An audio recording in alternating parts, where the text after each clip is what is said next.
हरे कृष्णा। हम श्रीमद् भगवद गीता के 13वें अध्याय प्रकृति पुरुष तथा चेतना इसके श्लोक संख्या 27 से आगे पढ़ने का प्रयास करेंगे। समय हुआ तो 28वां और 29वां श्लोक भी देखने का प्रयास करेंगे। तो पहले श्लोक की कुछ आवृत्ति की जाएगी। यावत् संजायते किंचित यावत् सञ्जायते किञ्चित् सत्त्वं स्थावर जंगमम् सत्त्वं स्थावरजङ्गमम् क्षेत्र क्षेत्रज्ञ संयोगात् क्षेत्रक्षेत्रज्ञसंयोगात् तद्विद्धि भरतर्षभ। तद्विद्धि भरतर्षभ। अच्छा, दीपाली माता जी।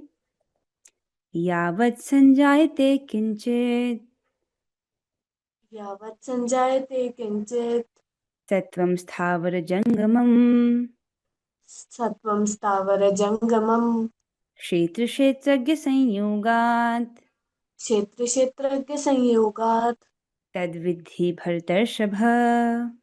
तद्विधि भरतर्षभ। अच्छा, अंशिका माता जी। यावत् संजायते किंचित यावत् सञ्जायते किञ्चित् सत्त्वं स्थावर जंगमम् सत्त्वं स्थावरजङ्गमम् क्षेत्र क्षेत्रज्ञ संयोगात् क्षेत्रक्षेत्रज्ञसंयोगात् तद्विद्धि भरतर्षभ। तद्विद्धि भरतर्षभ। जी माता जी, बहुत सुंदर। आगे बढ़ेंगे अब हम। श्री भगवान इस श्लोक में क्या कह रहे हैं? हे भरत वंशियों में श्रेष्ठ, किसे कह रहे हैं? अर्जुन जी को। यह जान लो कि चर तथा अचर जो भी तुम्हें अस्तित्व में दिख रहा है वह कर्म क्षेत्र तथा क्षेत्र के ज्ञाता का संयोग मात्र है। अर्थात इस जगत में जो भी हमको चर और अचर जो चलायमान है या जो स्थिर है वो दिख रहे हैं, तो उन सब का वो कारण क्या है? वह कर्म क्षेत्र अर्थात शरीर और क्षेत्र के ज्ञाता, क्षेत्र की ज्ञाता दो हैं, जीवात्मा और आत्मा, इसका संयोग मात्र है। ठीक है, इस बात को हमने पहले भी कक्षा में पढ़ा है जब हम परा प्रकृति और अपरा प्रकृति को पढ़ रहे थे। उसमें आपने क्या सीखा था कि इस जगत में आपको जो भी दिख रहा है वो परा प्रकृति और अपरा प्रकृति का संयोग है। यहाँ पर देखिए चित्र में, चित्र से समझ आएगा। यहाँ देख रहे हो आप, एक खरगोश है, एक भालू है, इस प्रकार से मतलब जानवर हैं। तो ये सब चलायमान है।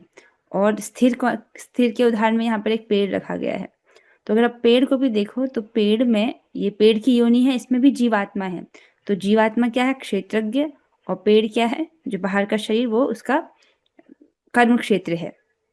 ठीक है, मनुष्य को देखिए, मनुष्य का ये शरीर है जो कि कर्म क्षेत्र है, और उसमें जो जीवात्मा है वो क्या है? क्षेत्र का ज्ञाता है। और साथ ही पेड़ में भी परमात्मा जी रहते हैं, वहां पर भी जीव के हृदय में स्थित हैं, मनुष्य के हृदय में भी परमात्मा स्थित है। इस प्रकार से प्रत्येक प्राणी के हृदय में परमात्मा स्थित है समभाव से। इस चित्र में ज्यादा अधिक स्पष्ट से दिख रहा है आपको। इस चित्र को देखिए तो सभी यहाँ पर जो जीव हैं उन सबके हृदय में परमात्मा है, और जीवात्मा तो है ही, और कार्य क्षेत्र अर्थात शरीर है। तो इस प्रकार से सब कुछ कार्य क्षेत्र और क्षेत्र की ज्ञाता का संयोग है। ठीक है, एक छोटी सी बात रह गई थी, उसको अभी डिस्कस कर लेते हैं। क्षेत्रज्ञ अर्थात क्षेत्र का ज्ञाता, और वो दो होते हैं, जीवात्मा और परमात्मा। ठीक है, लेकिन जो व्यक्ति अपनी पहचान शरीर से कर रहा है अभी वो क्षेत्रज्ञ नहीं है। मतलब जीवात्मा क्षेत्रज्ञ तो है, ठीक है, लेकिन जो व्यक्ति अपनी पहचान शरीर से कर रहा है, जो अपने आप को कार्य क्षेत्र मान रहा है, वह क्षेत्रज्ञ नहीं है। जैसे मान लो बिल्ली का उदाहरण देते हैं। बिल्ली के शरीर में उसका शरीर है तो वो कार्य क्षेत्र हुआ, और उसमें जीवात्मा है जो कि क्षेत्रज्ञ है, और उसके हृदय में परमात्मा भी स्थित है जो कि दूसरे क्षेत्रज्ञ हैं। लेकिन क्योंकि बिल्ली अज्ञान में है, वो अपने आप को शरीर ही मान रही है, वो अपने आप को आत्मा के रूप में नहीं देख रही है, तो वस्तुतः वो क्षेत्रज्ञ नहीं है इस दृष्टि से। क्यों? क्योंकि वो अपने आप को कार्य क्षेत्र मान रही है, अपने आप को शरीर मान रही है। ठीक है, ये पॉइंट समझ आया? तो अब यहाँ पर आएंगे श्लोक में कि इस जगत में जो भी दिख रहा है अस्तित्व में, वह कर्म क्षेत्र तथा क्षेत्र के ज्ञाता का संयोग मात्र है। आशा स्पष्ट हुआ होगा। यहाँ पर चित्र से स्पष्ट हो रहा है, तात्पर्य से आपको और स्पष्ट होगा। पहले अन्वय को देखेंगे। भरतर्षभ अर्थात हे भरतवंशियों में श्रेष्ठ, अर्जुन जी को बोल रहे हैं, यावत जो कुछ स्थावर जंगम अर्थात स्थावर है या जंगमात्मक है अर्थात जो स्थिर है जैसे पेड़, और या जंगम अर्थात जो चलायमान है जैसे जानवर, मनुष्य, सत्वम अर्थात प्राणी, संजायते उत्पन्न होते हैं, तो जो भी प्राणी चाहे वो स्थावर हो जंगम हो वो उत्पन्न होते हैं, तत् वे समस्त क्षेत्र क्षेत्रज्ञ संयोगात वो क्षेत्र और क्षेत्रज्ञ के संयोग से उत्पन्न होते हैं। ठीक है, आप जो भी कोई भी शरीर देख रहे हो तो वो भगवान की भौतिक प्रकृति है। ठीक है, और उसमें उस भौतिक प्रकृति को यहाँ पर बोला गया कारक क्षेत्र, और उसमें जीवात्मा है और परमात्मा है अर्थात क्षेत्र के ज्ञाता, तो इन सब का ही संयोग है। विधि अर्थात जानो, इस प्रकार से तुम जानो। इसमें क्या समझने की बात है, देखिए व्यक्ति यह देखे, इसको प्रैक्टिकल लेवल पर समझने की कोशिश कीजिए। हम ये देखने की हम ये क्षेत्र नहीं है अर्थात ये शरीर नहीं है। ठीक है, एटलीस्ट थ्योरी में देखने की कोशिश कीजिए। तो मैं क्षेत्र नहीं हूं, मैं क्षेत्रज्ञ हूं अर्थात इस शरीर को जानने वाला, अर्थात मैं इस शरीर से भिन्न हूं। राइट, ठीक है, तो व्यक्ति समझता है कि जो शरीर का सुख है या जो शरीर की आवश्यकताएं हैं वह मेरी आवश्यकता नहीं है। इस प्रकार से अपने आप को अलग देखने की कोशिश करें। जो जो शरीर की आवश्यकता है वह मेरी अर्थात आत्मा की आवश्यकता नहीं है। जो भौतिकतावादी लोग होते हैं वो जीवन भर अपनी पहचान शरीर से करते हैं और जीवन भर केवल इंद्रिय तृप्ति और शरीर की मांगों को पूरा करने में ही बिता देते हैं। तो वो जीवन कैसा है, पूरा अज्ञानमय जीवन। ठीक है, वो अपनी इंद्रिय तृप्ति में ही पूरा जीवन व्यर्थ कर देते हैं। लेकिन भक्त इस ज्ञान से युक्त होते हैं कि मैं शरीर नहीं हूँ, मैं आत्मा हूँ, और वो आत्मा वाले कार्य करते हैं। ठीक है, आत्मा वाले कार्य क्या है, तो व्यक्ति समझता है कि आत्मा स्वरूपतः भगवान का दास है, ये आत्मा का स्वरूप है। इसीलिए दास का क्या कर्तव्य है, अपने स्वामी को प्रसन्न करना, स्वामी की सेवा करना। इसलिए भक्त जो है पहले दिन से ही भगवान की सेवा में रत हो जाता है। जैसे अभी भी आप भगवान की सेवा कर रहे हो, कैसे, अपनी इंद्रियों को, कर्ण इंद्रियों को, श्रोत इंद्रियों को भगवान की सेवा में लगा करके। ठीक है, तो इस प्रकार से पहले दिन से हम आत्मा वाले कार्यों को कर रहे हैं अर्थात भगवान की सेवा कर रहे हैं। और क्या ध्यान देने की आवश्यकता है कि देह के लिए भक्ति ना करें। ये थोड़ा गंभीर पॉइंट है। कुछ लोग भक्ति इसलिए करते हैं ताकि उनका भौतिक जीवन समृद्ध हो जाए, भौतिक रूप से उनको सफलता प्राप्त हो जाए और देह के लिए सुख संसाधन मिल जाए। इस प्रकार से भी कोई लोग भजन करते हैं, लेकिन ये एक बहुत अधिक बुद्धिमत्ता का लक्षण नहीं है। आप इसको समझ लो, इस बात को। शरीर के लिए भक्ति ना करें अर्थात शरीर के जो सुख हैं वो मुझे प्राप्त हो जाए, कंफर्टेबल लाइफ, लग्जरियस लाइफ, ये मुझे मिल जाए, ऐसी दृष्टि से भक्ति करना कोई उत्तम बात नहीं है, ये बुद्धिमत्ता नहीं है। ठीक है, तो देह के लिए भक्ति ना करें। और इसमें क्या है, प्रैक्टिकली व्यक्ति सुबह उठते ही व्यक्ति सोचे कि मैं देह नहीं हूँ। सुबह उठते ही व्यक्ति जब सोचता है कि मैं शरीर नहीं हूँ तो वो आत्मा वाला कार्य करता है। आत्मा वाला कार्य क्या करते हैं, सुबह सुबह हरे कृष्ण महामंत्र का जप, है ना। जो भक्त जप जिम में आ रहे हैं उनको तो मैं देख रही हूँ बड़े अच्छे से वो लोग सुबह सुबह जप करते हैं। मोहिनी प्रिया माता जी को देखा था, ये महाकवि चैतदास प्रभु जी भी आए थे, पंकज प्रभु जी भी आए थे जप जिम में, और रिया माता जी भी आई थी। और हम अंशिका माता जी का, मैं तो अंशिका माता जी का भी इंतजार कर रही थी, माता जी आप आए नहीं। कल आओगे आप? ठीक है, आए थे आप, आज आए थे आप? नहीं, मैं कल आऊंगी, आज से उठ नहीं पाई, कल आऊंगी पक्का। ठीक है, कितने बजे आओगे आप? 3 बजे। 3 बजे? अरे नहीं, आपको 3 बजे उठने की जरूरत नहीं है, आपको स्कूल भी जाना होता है ना। आप 4 बजे भी आओगे, इवन 4:30 या 5 बजे तक भी आओगे तो भी बहुत अच्छा है। ठीक है, चलो, तो फिर हम कहाँ थे कि हाँ, सुबह व्यक्ति उठते ही व्यक्ति अपने आप को देह ना समझे, राइट, देह से अलग अपने आप को समझे अर्थात आत्मा वाले कार्य करे। क्या समझे कि मुझे ये शरीर, मेरा ये शरीर है, इससे मुझे भगवान की सेवा करनी है, इस भावना में आए। हाँ, अब इसको एक और उदाहरण से समझिए। यदि आपको बहुत भूख लगी है, ठीक है, और मैं आपको भोजन देने की जगह म्यूजिक चला दिया जाए, क्या आप उससे संतुष्ट हो जाएंगे? नहीं। आपको बहुत तेज भूख लगी है, उस वक्त हम भगवत गीता खोल के बैठ जाएं, तब आप संतुष्ट हो जाएंगे?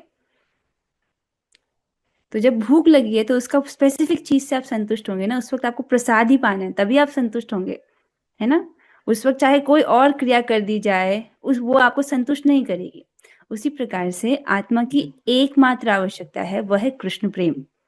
जब तक आत्मा को ये कृष्ण प्रेम नहीं प्राप्त होगा तब तक वो कभी संतुष्ट नहीं होगी। इस जगत में देख लीजिए, जो भौतिकतावाद में अत्यंत सफल दिखते हैं, मान लीजिए बहुत धन है, बहुत यश है, क्या वो लोग वाकई में संतुष्ट हैं या उनका जीवन खोखला सा है, बाहरी बाहरी दिखावे वाला जीवन। ठीक है, तो जब तक जीवात्मा को ये कृष्ण प्रेम नहीं प्राप्त होता तब तक वो असंतुष्ट रहता है। इसीलिए क्या करना चाहिए, इस जो कृष्ण प्रेम है उसको प्राप्त करने का प्रयास करना चाहिए। इस जगत में लोग महान कार्य करते हुए दिखाई दे सकते हैं, लेकिन सबसे महान कार्य क्या है? वह व्यक्ति जो अपने सुप्त कृष्ण प्रेम को जगाने का प्रयास कर रहा है। किसके द्वारा? श्रवण और कीर्तन के द्वारा। महाप्रभु इसको कहते हैं कि श्रवण कीर्तन के द्वारा जीव के हृदय में यह सुप्त कृष्ण प्रेम जो है वो जागृत होता है। ठीक है, और मिथ्या अहंकार की ग्रंथि खुलने पर व्यक्ति अपने आप को शरीर से भिन्न देख पाता है। यहाँ पर जो जो भगवान बता रहे हैं इस प्रकार से कि तुम देखो कि चर अचर जो भी अस्तित्व में है वह कर्म क्षेत्र और कर्म के ज्ञाता का संयोग मात्र है। ठीक है, इस प्रकार से व्यक्ति कब देख पाता है? जब मिथ्या अहंकार की ग्रंथि खुलती है। मिथ्या अहंकार अर्थात अपने आप को शरीर समझना। इस प्रकार के जब अहंकार से व्यक्ति ऊपर उठता है तब वो अपने आप को शरीर से भिन्न देख पाता है। और इस संबंध में प्रैक्टिकल तौर से आप इसको युक्त वैराग्य करके सीखिए। युक्त वैराग्य अर्थात जो जो चीजें भक्ति के लिए आवश्यक है उतना स्वीकार कर लीजिए। हम ये शरीर नहीं है, इसका मतलब ये नहीं कि शरीर का ध्यान ही नहीं रखना है, लेकिन यह भी नहीं होना चाहिए कि शरीर के पीछे हम इतना पड़े हैं कि हमारे पास भजन के लिए समय नहीं है। ऐसा भी नहीं करना है। ठीक है, जैसे कार में पेट्रोल भरा दिया है, क्यों? उसका एक प्रयोजन है, ताकि उसके द्वारा हम अपने गंतव्य तक पहुंचे, अपने डेस्टिनेशन तक पहुंचे। ठीक है, उस पेट्रोल भराने का प्रयोजन है। उसी प्रकार हम शरीर को मेंटेन कर रहे हैं, भोजन कर रहे हैं, प्रसाद ग्रहण कर रहे हैं, सो रहे हैं, इस शरीर का ध्यान रख रहे हैं। इस सब का प्रयोजन क्या है? कि हम भजन कर रहे हैं भगवान का। अगर भजन नहीं कर रहे हैं तो क्या कर रहे हैं हम? ये कुछ ऐसा होगा कि कार है, उसमें पेट्रोल डाला, तो इंजन ऑन किया, अब उसको चलाया ही नहीं, तो ये मूर्खता होगी। और भौतिकतावादी लोग इस प्रकार की मूर्खता करते हैं, लेकिन भक्त ऐसी मूर्खता नहीं करते हैं। ठीक है, जीवन जी रहे हैं ताकि हम भजन कर सकें। तो भजन करने के लिए जो जो आवश्यक है उतना स्वीकार कर लेना चाहिए, उसको कहते हैं युक्त वैराग्य। ओके, और यहाँ पर इस चित्र में आप देख रहे हो, यहाँ पर भी अज्ञान का लक्षण है। जब व्यक्ति अपने आप को शरीर समझता है, कार्य क्षेत्र से अपनी पहचान करता है, अपने आप को क्षेत्रज्ञ के रूप में नहीं देख पाता, तब वो क्या सोचता है कि अरे मैं बहुत मोटा हूँ, मैं बहुत मोटा हूँ। हाँ, आत्मा मोटी होती है क्या? नहीं। मोटा कौन है? कार्य क्षेत्र अर्थात ये शरीर। या मैं बहुत पतला हूँ, मैं बहुत सुंदर हूँ, मैं बहुत बुद्धिमान हूँ। ये सब कैसे, क्या लक्षण है? कि व्यक्ति अपनी पहचान शरीर से कर रहा है और उसी में अभिनिवेश है और उसी से वो प्रभावित होता है। ठीक है, ये सब अज्ञान का लक्षण है। हाँ, आगे चलेंगे तात्पर्य में। अनुवाद और तात्पर्य। कृष्ण कृपा मूर्ति श्री श्रीमद AC भक्ति वेदांत स्वामी श्री प्रभुपाद द्वारा, प्रभुपाद जी बता रहे हैं, इस श्लोक में ब्रह्मांड की सृष्टि के भी पूर्व से अस्तित्व में रहने वाली प्रकृति तथा जीव दोनों की व्याख्या की गई है। देखिए क्या बता रहे हैं, ब्रह्मांड की सृष्टि से पूर्व अर्थात सृष्टि से पहले भी प्रकृति थी और सृष्टि से पहले भी जीव थे।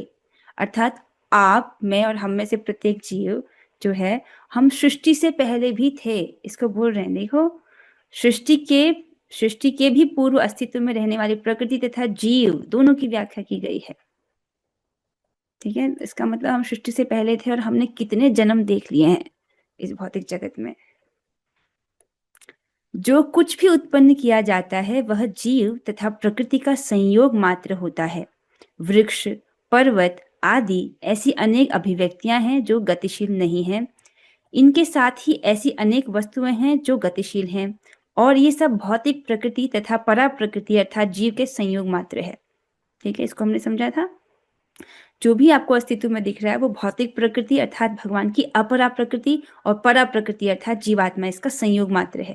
जैसे आप गाय को देख रहे हैं तो गाय का शरीर क्या है? भौतिक प्रकृति अर्थात अपरा प्रकृति, और जो गाय है अर्थात जीवात्मा वो क्या है? परा प्रकृति। तो इसका संयोग है वो, भौतिक प्रकृति और परा प्रकृति का संयोग। ठीक है, परा प्रकृति जीव के स्पर्श के बिना कुछ भी उत्पन्न नहीं, परा प्रकृति जीव के स्पर्श के बिना कुछ भी उत्पन्न नहीं होता। स्पष्ट है ये? जैसे गेहूं उग रहा है, गेहूं कब तक उगेगा? जब तक गेहूं के पौधे में जीवात्मा है। अगर पौधा मर जाए तब उसमें गेहूं भी नहीं उग सकता है। या वृक्ष फल दे रहे हैं, वृक्ष कब तक फल देते हैं? जब तक वो पेड़ जिंदा है। जिंदा है अर्थात उसमें जीवात्मा है। तो जब तक जीवात्मा नहीं है, जीवात्मा के स्पर्श के बिना कुछ भी उत्पन्न नहीं हो सकता है।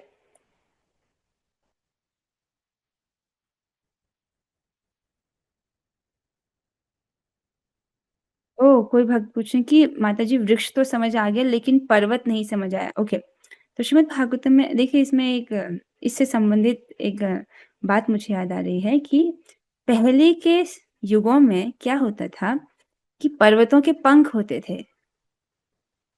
पर्वतों के पंख होते थे। अब इससे बड़ी दिक्कत होती थी कि वो उड़ के जाते थे और कहीं भी लैंड कर जाते थे। और सोचो हम क्लास दे रहे हैं और हमारे ऊपर कोई पर्वत लैंड कर जाए तो कैसा होगा?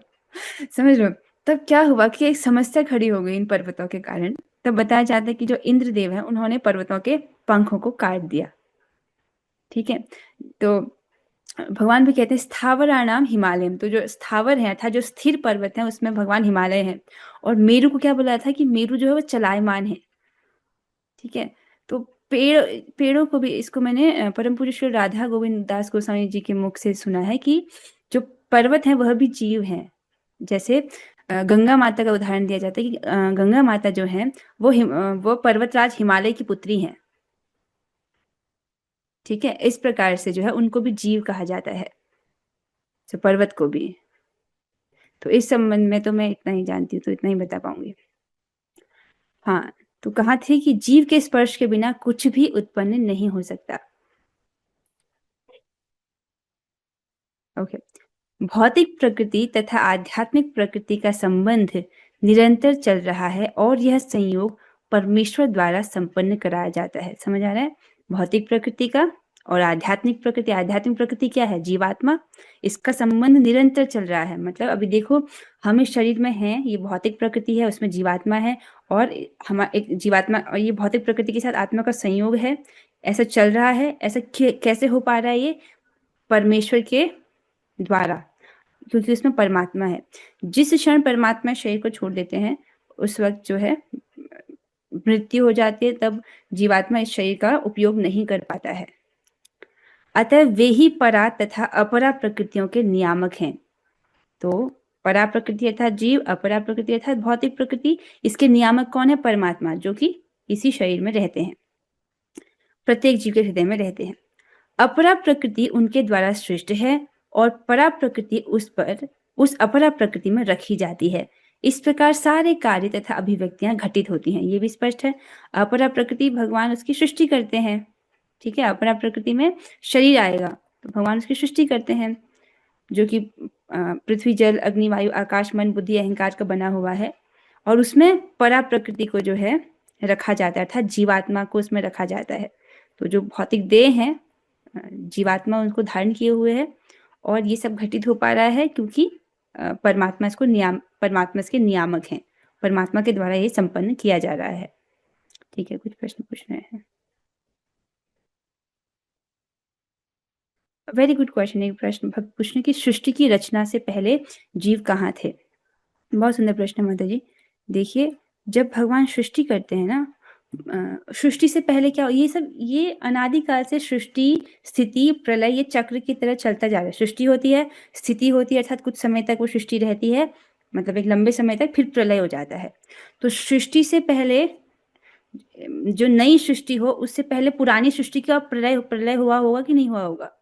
मान लीजिए भगवान आज डिसाइड करे कि आज सृष्टि करेंगे, तो ऐसा नहीं है कि किसी टाइम पर भगवान ने सृष्टि से शुरुआत किया। अनादिकाल से सृष्टि, स्थिति, प्रलय चलता आ रहा है। तो जब भगवान सृष्टि कर रहे थे, ठीक है, उससे पहले ये वाली घटना घटी होगी कि पुरानी जो सृष्टि थी उसका प्रलय हुआ होगा।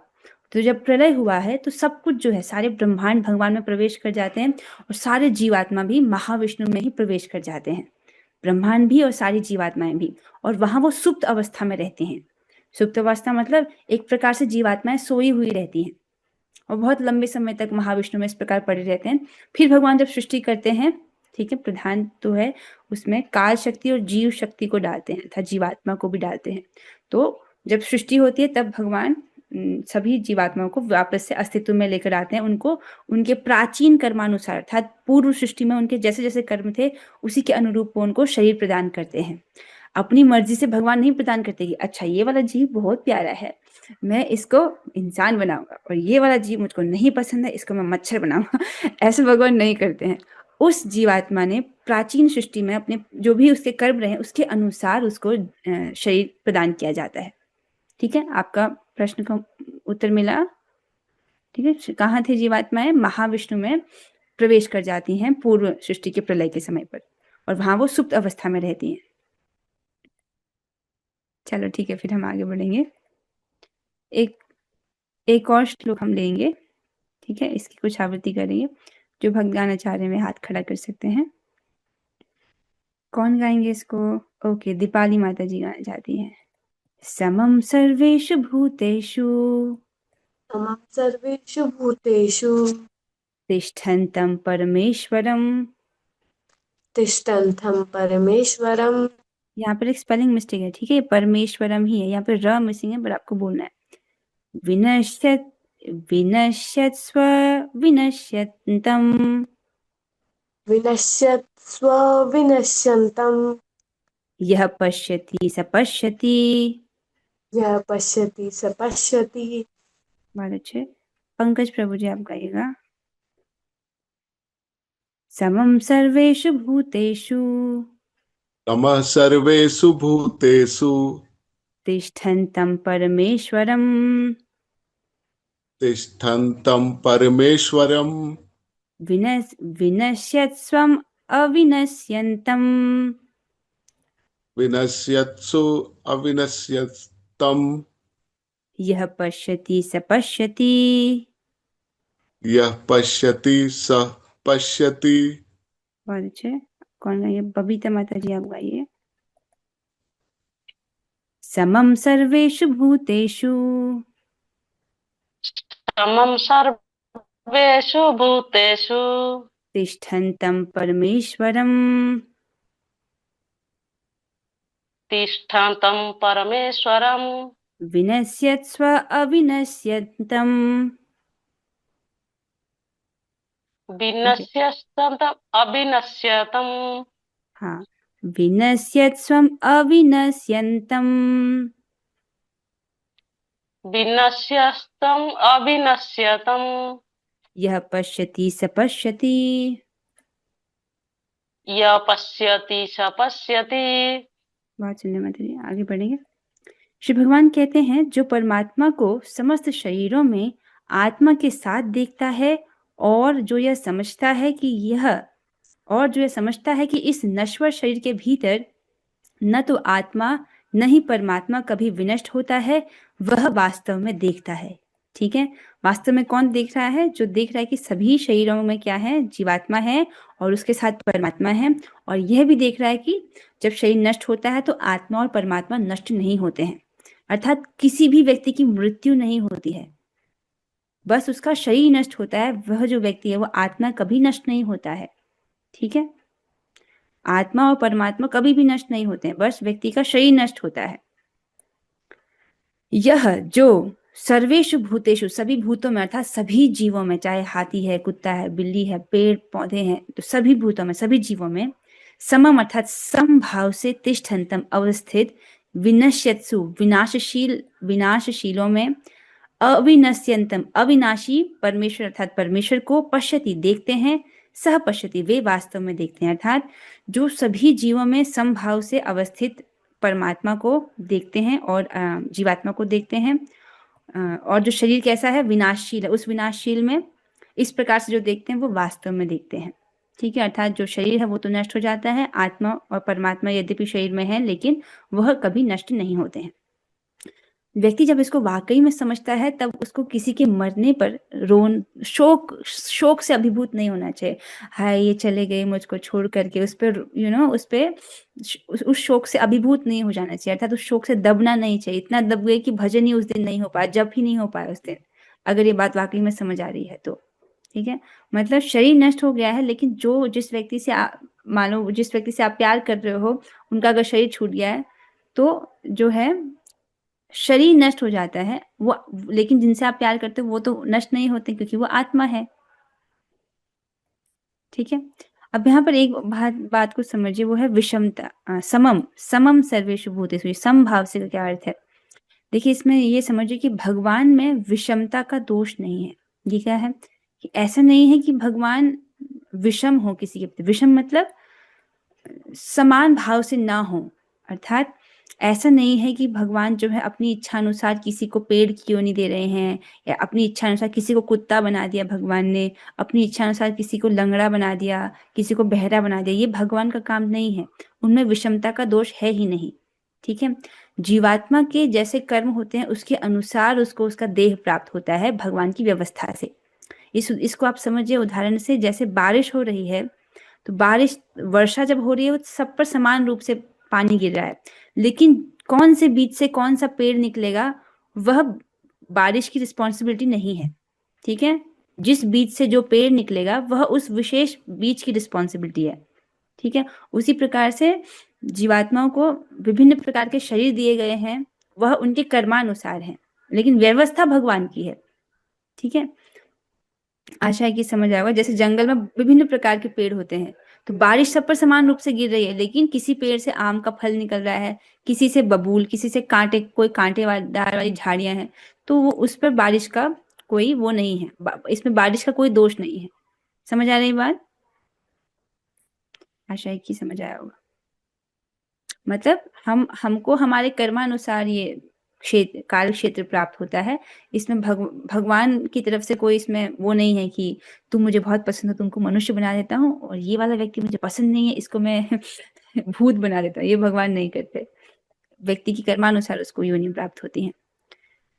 जो व्यक्ति सत्संगति से तीन वस्तुओं को, अर्थात शरीर, शरीर का स्वामी या आत्मा तथा आत्मा के मित्र को एक साथ संयुक्त देखता है, वही सच्चा ज्ञानी। क्या देख रहा है? शरीर, शरीर का स्वामी अर्थात जीवात्मा, और आत्मा का मित्र अर्थात परमात्मा को देख रहा है, वही सच्चा ज्ञानी है। तो एक तो हम थ्योरी में देख रहे हैं, लेकिन प्रैक्टिकली अगर व्यक्ति इस प्रकार देख पाएगा तब वो राग और द्वेष से रहित हो जाएगा, किसी से भी शत्रुता नहीं करेगा। क्यों? क्योंकि वो सब में जीवात्मा और परमात्मा को देख रहा है। यह नहीं देख रहा कि मेरा शत्रु है। ठीक है, वो समभाव से देख रहा है। ये एक बहुत हायर लेवल है। अभी हम प्रैक्टिकल लेवल पर मध्यम अधिकार में आ सकते हैं, अर्थात जो आपसे श्रेष्ठ है आप उनको सम्मान कीजिए, जो आपके समान है उनसे मित्रता कीजिए, और जो निम्नतर है उन पर दया कीजिए, और जो आपके द्वेषी हैं अर्थात जो आपको बुरा भला बोलते हैं, आपसे द्वेष करते हैं, ऐसे लोगों की उपेक्षा कीजिए, उनको इग्नोर कीजिए। ठीक है, लेकिन ये एक ऐसा स्तर है जहां पर व्यक्ति सब में जो है परमात्मा को देख रहा है, तो किसी के भी प्रति राग और द्वेष से वो रहित है। क्योंकि राग और द्वेष का आधार क्या है? इंद्रिय तृप्ति। जो हमारी इंद्रियों को अच्छा लगता है, इंद्रियों को सुख देने वाला होता है, उससे राग हो जाता है कि ये बहुत अच्छा है। जो हमारी इंद्रियों को कष्ट देता है उससे द्वेष होता है कि ये बहुत बुरा है। तो इसका आधार क्या है? इंद्रिय तृप्ति। इंद्रिय तृप्ति का आधार क्या है? अविद्या अर्थात अज्ञान। अज्ञान कौन सा? अपने आप को शरीर मानना। ठीक है, और अपनी शरीर के द्वारा जो सुख मिल रहा है उसमें उसको अपना सुख समझना, ये सब अज्ञान का लक्षण है। ठीक है, लेकिन यहाँ पर कौन सा स्तर है कि जब व्यक्ति सब में परमात्मा को देख पाए। जब तक आध्यात्मिक विषयों के वास्तविक ज्ञाता की संगति नहीं मिलती तब तक कोई इन तीनों वस्तुओं को नहीं देख सकता। जिन लोगों की ऐसी संगति नहीं होती वे अज्ञानी हैं। वे केवल शरीर को देखते हैं, और जब यह शरीर विनष्ट हो जाता है तो समझते हैं कि सब कुछ नष्ट हो गया। तो यहाँ पर अज्ञानियों की बात बोली गई है कि वो शरीर से पहचान करते हैं, शरीर नष्ट हो गया तो उसी पर वो समझते हैं कि सब कुछ नष्ट हो गया है। लेकिन जो ज्ञानी है वो समझता है कि शरीर नष्ट हो गया लेकिन आत्मा नष्ट नहीं होती है। तो किसी की मृत्यु होने पर वाकई में मृत्यु नहीं होती आत्मा की, उसने बस अपना शरीर चेंज किया है, शरीर छोड़ा है, तो उसको फिर भगवान की व्यवस्था से दूसरा शरीर प्रदान किया जाता है उसके कर्मानुसार। लेकिन वास्तविकता यह नहीं है। शरीर के विनष्ट होने पर आत्मा तथा परमात्मा का अस्तित्व बना रहता है, ये स्पष्ट है। ठीक है, आत्मा और परमात्मा का अस्तित्व जो है वो बना ही रहता है, ये शाश्वत है, कभी भी नष्ट नहीं होते, और वे अनेक विविध चर तथा अचर रूपों में सदैव जाते रहते हैं। ठीक है, चर और अचर रूप अर्थात जीवात्मा जो है चर और अचर रूपों में देखे जाते हैं। जैसे पेड़ है, पेड़ की योनि में भी जीवात्मा है, या कुत्ता है उसकी योनि में भी जीवात्मा है। तो इस प्रकार से चर और अचर रूपों में सदैव जाते रहते हैं। एक मैंने छोटी सी त्रुटि कर दी ये कहकर कि आत्मा और परमात्मा सदैव शाश्वत हैं, ठीक है, लेकिन इस दृष्टि से थोड़ा सा भेद आ जाएगा कि परमात्मा हमेशा नहीं रहते हैं। जैसे कि अगर हम आध्यात्मिक जगत में पहुंच गए तब वहां पर परमात्मा नहीं है, वहां पर उपदिष्टा अनुमंता की आवश्यकता नहीं है जीवात्मा के साथ। आप समझ लो, जब तक हम इस भौतिक देह में हैं तब तक भगवान परमात्मा के रूप में इस शरीर में रहते हैं, लेकिन जब हम आध्यात्मिक जगत में प्रवेश कर जाएंगे तब वहां पर परमात्मा ऐसे ऐसे देह में फिट नहीं होते हैं, तो उस प्रकार से नहीं होते हैं। ठीक है, तब भगवान अपनी अपने भगवान के स्वरूप में होते हैं, सुंदर सुंदर लीलाएं करते हैं, बाहर देख पाता है भक्त उनको। कभी कभी संस्कृत शब्द परमेश्वर का अनुवाद जीवात्मा के रूप में किया जाता है, क्योंकि आत्मा ही शरीर का स्वामी है और शरीर के विनाश होने पर वह अन्यत्र देहांतरण कर जाता है। ये स्पष्ट हो रहा है कि इस शरीर का स्वामी कौन है? आत्मा। ठीक है, जो परम नियंता है वो तो परमात्मा है, लेकिन यहाँ पर शरीर का स्वामी अर्थात आत्मा को बोला गया है। जब शरीर का विनाश होता है, अर्थात जब आप सुनते हो किसी की मृत्यु हो गई है, तो वास्तव में किसी मृत्यु नहीं होती है, शरीर छूटता है। तो यही बोल रहे हैं कि वह अन्यत्र देहांतरण कर जाता है, वो किसी और मतलब वो देह त्याग करके फिर उसको कोई और देह प्रदान किया जाता है, तो उसको देहांतरण बोला गया है, देहांतरण कर जाता है। इस तरह वह स्वामी है। लेकिन कुछ लोग इस परमेश्वर शब्द का अर्थ परमात्मा लेते हैं। प्रत्येक दशा में परमात्मा तथा आत्मा दोनों रह जाते हैं, वे विनष्ट नहीं होते हैं। ठीक है, शरीर छूट जाता है, किसी का शरीर नष्ट हो जाता है, लेकिन जो आत्मा और परमात्मा है वह नष्ट नहीं होते हैं। जो इस प्रकार देख सकता है वही वास्तव में देख सकता है कि क्या घटित हो रहा है। ठीक है, तो जो इसको वास्तविकता से देख पा रहा है वो किसी की मृत्यु होने पर शोक नहीं करेगा, शोक से अभिभूत नहीं होगा। अभिभूत होने का मतलब इतना दुखी हो गए कि उस दिन जब ही छूट गया, आपकी 16 माला ही छूट गई, इस प्रकार से वो प्रभावित नहीं होगा, क्योंकि वो जान रहा है ज्ञान की दृष्टि से कि आत्मा तो कभी भी नहीं मरती है। अब यहाँ पर इसके साथ हम आज हुई चर्चा को यहाँ पर विश्राम देते हैं।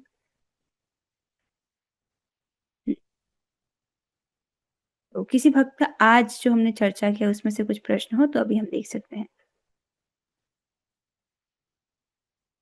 ठीक है, ओके, तो फिर किसी का प्रश्न नहीं है। हाँ, कल एक अनाउंसमेंट हुई थी, किसी को कुछ पुस्तक चाहिए हो तो श्रीमान ब्रिजभूषण दास प्रभु जी बहुत सुंदर सेवा कर रहे हैं। वो कुवैत से फ्री में आपको निशुल्क रूप से पुस्तकें भेज देंगे। बस आपकी रुचि होनी चाहिए इन ग्रंथों को पढ़ने की। जो ग्रंथ हैं उसका ग्रुप में जो है हमने फोटो डाल दिया है। आपको जो ग्रंथ चाहिए होगा आप प्रभु जी को उस संबंध में भेज दीजिएगा। आपका बहुत बहुत धन्यवाद प्रभु जी, आप बहुत सुंदर सेवा कर रहे हैं। अब हम 3 बार हरे कृष्ण महामंत्र करेंगे। आप लोग अपने माइक ऑन कीजिएगा, हम सभी साथ में करेंगे।